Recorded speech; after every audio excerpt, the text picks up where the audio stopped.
আসসালামু আলাইকুম ওয়া রাহমাতুল্লাহি ওয়া বারাকাতুহু।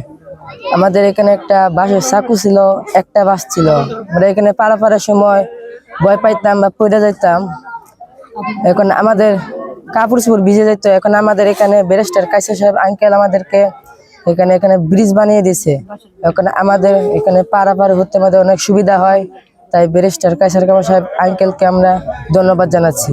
আমরা এদিক দিয়ে আগে যাইতে পারতাম না, একটা বাঁশের চাকর ছিল, একটা বাঁশ দিয়ে তাই আমরা যাইতে পারতাম না। আমরা মাদ্রাসায় ঠিক মতন যাইতে পারতাম না, দেরি হয়ে যাইতো।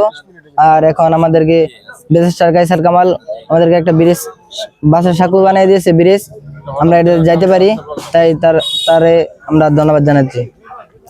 আগে আমরা যাইতাম একটা বাসপালা নিয়ে আসিন, পরে বাঙ্গা আসেন যাইতে কষ্ট হইতো। এখন তো আমরা চড়া ব্রিজ বানাই দিছে, এখন যাওয়া আমরা সুবিধা হয় মাদ্রাসা, এটাই আমরা ভালো হয়েছে। ব্যারিস্টার কাইসার কামাল আঙ্কেলকে ধন্যবাদ ব্রিজটা করার জন্য। আসসালামু আলাইকুম। আমাদের এখানে একটা মাদ্রাসা মুন্সিপুর শহীদিয়া ফয়জুল উলুম বড় মাদ্রাসা, এটা আমাদের এই মুন্সিপুরের জন্য একটা অঞ্চলের জন্য বড় একটি মাদ্রাসা। এখানে অনেক ছাত্র এবং স্কুল আছে, এখানে বড় একটি স্কুল। এখানে আমাদের যাতায়াতের জন্য অনেক সমস্যা হইতো। এই যে অবস্থানের মধ্যে আমরা এই একটা কঠিন দুর্দান্ত অবস্থার মধ্যে আমরা এই বাঁশের কাঠের সেতুটা আমরা পেয়েছি। এই জায়গাটার মধ্যে অনেক ছাত্ররা আসা যাওয়ার সময়, ছোট বাচ্চারা আছে, তারা সেতু থেকে পড়ে যেত। বাঁশের সাঁকো ছিল একটি বাঁশের। তো আজকে এই কঠিন দুর্যোগ অবস্থার মধ্যে এই অবসান ঘটিয়ে আমাদের ব্যারিস্টার কাইসার কামাল সাহেব আমাদেরকে যেই এই কাঠের সেতুটি করে দিয়েছেন, এজন্য আমাদের এই মুন্সিপুরের পক্ষ থেকে ওনাকে ধন্যবাদ জানিয়ে আজকের এটা উদ্বোধন করেছেন। আমরা সকলের কাছেই কৃতজ্ঞ জ্ঞাপন করি।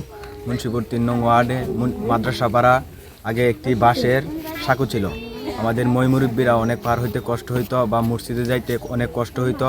মাদ্রাসার ছেলেপেলেরা যারা আছে মাদ্রাসা যাইতে অনেক কষ্ট হইতো, এবং কি তাদের যে টিফিন গাড়ি বাড়ি আছে তারা খাবার নিতে অনেক কষ্ট হইতো। এই জন্য ব্যারিস্টার কাইসার কামাল ভাই আমাদেরকে সুন্দর একটি উপহার দিয়েছেন, যার জন্য আমরা তাকে অনেক ধন্যবাদ জানাই, এবং কি তার জন্য আমরা দোয়া করি উনি যাতে এগিয়ে যেতে পারে। আল্লাহ ইয়া রাব্বাল আলামিন, যে উদ্দেশ্য মাকসাদ নিয়ে আপনার দরবারে আমরা হাত তুলেছি, ইয়া আল্লাহ এই উদ্দেশ্য সম্পর্কে আল্লাহ আপনি পরিপূর্ণভাবে অবগত। ইয়া আল্লাহ দয়া করে মায়া করে আপনি আমাদের প্রত্যেক ধরনের উন্নয়নমূলক কাজ করার তৌফিক আপনি তাকে দান করেন। ইয়া আল্লাহ ইয়া রাব্বাল আলামিন, তিনি এবং তিনার পরিবারস্থ যারা রয়েছেন, ইয়া আল্লাহ তাদেরকে আজীবন মাওলা মানুষের জনগণের সেবায় নিয়োজিত থাকার তৌফিক দান করেন। ইয়া আল্লাহ ইয়া রাব্বাল আলামিন, আমাদের জননেত্রী ইয়া আল্লাহ বেগম খালেদা জিয়া, তিনি অসুস্থ আছেন। ইয়া আল্লাহ জনগণের এই উন্নয়নমূলক কাজের ওসিলায় আপনি তিনাকে পরিপূর্ণ সিফত ও আফিয়ত দান করেন, সুস্থতা দান করেন। ইয়া আল্লাহ ইয়া রাব্বাল আলামিন, আমাদের ব্যারিস্টার সাহেবের ইয়া আল্লাহ সাথে সংশ্লিষ্ট আরও যে সমস্ত নেতা ব্যক্তিবর্গ রয়েছেন, নেতৃস্থানীয় ইয়া আল্লাহ নেতাগণ রয়েছেন, ইয়া আল্লাহ তাদের প্রত্যেককে ইয়া আল্লাহ আপনার রাজি খুশির জন্য জনগণের পাশে সুখে দুঃখে বিপদে আপদে সব সময় থাকার তৌফিক দান করেন।